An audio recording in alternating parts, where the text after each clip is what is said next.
Everyone, and welcome to Grooving and Giving in Early Retirement. I'm Radhika. I left my career in the middle of the pandemic to pursue my passions, and one of them is traveling. And here I am at the Elephant Valley Project in Cambodia, Mondulkiri, Cambodia. Behind me, I have Pearl.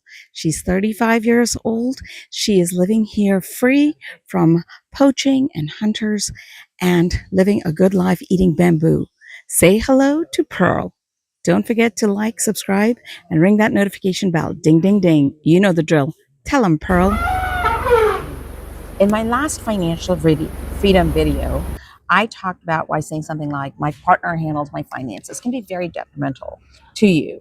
So the question really becomes, well, what do I do? How do I get financially savvy? What does that mean? If I haven't been doing it, where do I even start? So in this video, I'm going to give you very basic steps of how to get started so that you have financial intelligence, which allows you to gain back your financial power. Okay, it's going to be 5 steps, but that's not the end of the road, because it is, first of all, a nice long road, hopefully, because that's your life. It's not a sprint, it's a marathon. We're not trying to get all the knowledges from one YouTube video. We are trying to get good habits that will last us the rest of our lives. That's what we're trying to do. I always say this: it's better to do it right than to do it fast. Okay, now these are some of the ways that we've been able to establish financial success in my marriage. My husband is not a finance person, whereas I've got a degree in accounting, a degree in taxation, and a degree in finance, and I'm a CPA in the US. But none of those degrees really matter. What matters is your habit and your commitment to those habits. You don't need to have degrees to do this. You just need to go slowly and get that information. The person who has the information has the power, and you want to put that power, that financial power, in the palm of your hands. First, the person who does not do the finances, I want you to get a notebook, and on the notebook, I want you to put, on the cover of the notebook, I want to put, I heart financial power. Okay? Everybody loves financial power. Knowing your numbers is important. Sometimes I find that it's more stressful when I don't have control over something or I don't have information about it. But the moment I get information, I now have the ability to make better decisions. And that's what you're trying to do, is how do you get information to make better decisions? But you got to first know what the foundation looks like. Where do we start, right? Without knowing that, you're not going to know where to go. Now, if you're the person who does the finances, I want you to say this: I'm going to set my partner up for success should something happen to me. Because if something happens to you, you don't want to have your partner be grieving and be stressed in that time. I just did another video about this, saying why saying your partner handles your finances can be detrimental. So watch that video. So step 1, lay down the law. We're going to have meetings, regular meetings, every week, same time, same place. And we are going to both show up, and we're going to both be present. Think about it this way: at work, you have meetings. If you don't show up for a meeting, that could be detrimental. So think about it that way. We are going to both show up. We're going to set the meeting, same time, same place. We're going to show up. We're not going to let distractions of our day derail us from being financially successful, financially independent, financially intelligent.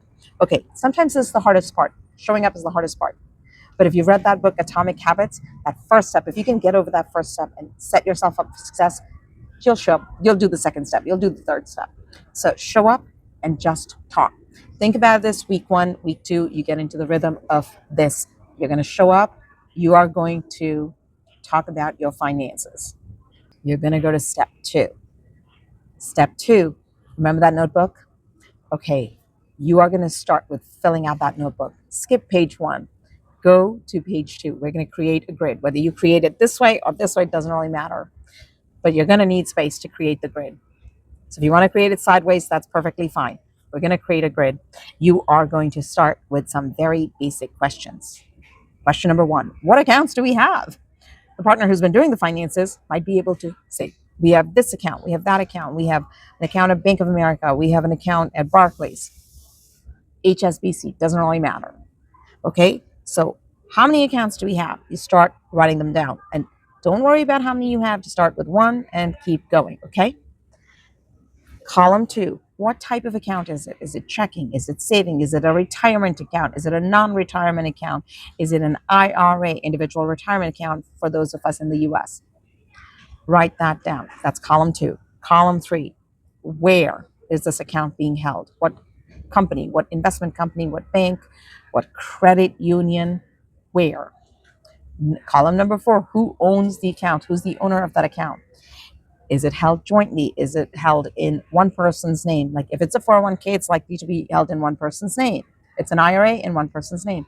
But if it's a checking account, it can be joint. If it's a savings account, it can be joint. So who is the owner of the account? Do we have an electronic login? Do we know what it is? Okay. It's a yes or no question. Do you have a login? Do you know what it is? Do you know your username, your password? Because this is going to be important in the next step. Without this information, you can't move forward. Let's say you have this information and you're pretty good about knowing this information. So the next step will be the partner who does the finance to log in and start noting down the balances of these accounts in the last column and write down the date that you're noting the balance. Okay, so we've got how many accounts do we have? What are the type of the accounts? Where are the accounts held? Who is the owner of each account? Do we have a login? And do I know it? And then what is the balance? So week 1 that you're doing this, you log into the accounts together. Okay? You had your meeting. Now you're going to show up at the meeting and you're going to start logging into your accounts to fill out this grid. Get the balances during the meeting. The partner who handles the finances should be showing the other partner how to log in. Bookmark your login website so you don't have to look for them every single time. Set it up as a game. Remember that you are setting up your partner for success. So the partner who does the finances, be patient. You are part of the same team. Okay, week 1, let's say you got there. Week 2, the person who does not do the finances now should be sitting at the computer trying to log into the account. And the partner who does the finances should be sitting next to them, helping them out. Patience is key. Now, week 3, show up again. And this time, maybe the partner who does not handle the finances should do it on their own, independently, and get the balances. So remember, now you're getting the balances week 3. You're just getting into the habit of logging in, trying to get where is the balance noted and writing it down. That grid is growing. You need to go to the next page and make the grid again because maybe the first time you kind of got things messy and you want to make it a cleaner grid. That's fine. Do it again. The more you write it down, the more you'll remember it. Okay, so now we're getting balances in week 3. In week 4, you're going to repeat the same steps. So for the first month, you're just trying to figure out and navigate your way around how to log into all my accounts. What accounts do I have? Where are they? Who's the owner? Okay, that's all you're doing. And maybe this will take you 5 weeks. Maybe it'll take you 6 weeks. There's no end to it because you're not trying to figure out how intelligent you're going to be in 5 weeks, 6 weeks. You're setting yourself up for success over 52 weeks, 100 weeks, 200 weeks, 500 weeks, and beyond. Okay, so you've done all that. Now you're maybe in week 6, week 7. We're going to move on to step 3. Address your income and expenses. How much income are you getting every month? Right? Start there. What is your gross paychecks? Both your paychecks look like if both partners are working. What does your net paycheck look like? Why is there a difference? Taxes. Folks, there are 2 certainties in the world, death and taxes. I know that's a morbid thought, but the government's going to get their taxes. I don't care what country you live in. Well, maybe some countries they are tax-free, but then they have other things going on.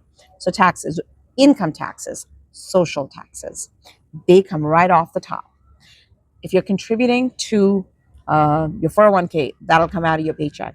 If you are having to pay for your parking at work, that'll come off. Or your commuter card, like your Metro card, that'll come right off. So your gross and your net are going to look different. You want to know both numbers, okay? Are you getting paid monthly, bi-monthly, bi-weekly? What's the status? How much money is coming in? Know those numbers. So what is going into your checking account? Now you want to know what is coming out of your checking account for expenses.